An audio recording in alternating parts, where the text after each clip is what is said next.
ဘေးဝယ်ရတော့စိုက်တယ်ဒီလိုမျိုးဈေးနှုန်းနဲ့မေးရမယ်ဆိုတာကိုအင်္ဂလိပ်လိုမသိဘူးဖြစ်နေတာဒါဆိုရင်တော့ကျွန်တော်တို့အတူတူလေ့လာရအောင်နော်ပထမဆုံးဈေးမေးတော့မယ်ဆိုရင်တော့ how much it is how much it is ဥပမာဒီအင်္ဂလိပ်ကဘယ်လောက်လဲဆိုရင် how much it is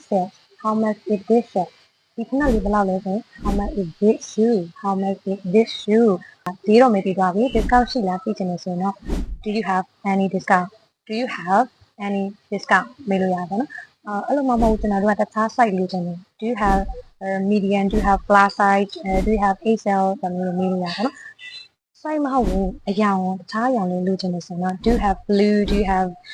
something you like ပေါ့နော်ကိုကြိုက်တဲ့အရာကိုပြောလို့ရတယ်အဲ့လိုမှမဟုတ်ဘူးကျွန်တော်တို့ကယူတော့မယ်စိတ်တက်သွားပြီဈေးကလည်းကြိုက်သွားပြီဆိုတော့ I will take it I will take it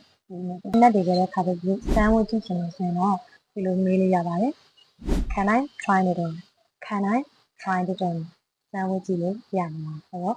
စကားလုံးလေးတွေကအသုံးဝင်တယ်လို့ပြောနေပါတယ်နောက်ဗီဒီယိုတွေမှာပြန်တွေ့ကြမယ် Bye bye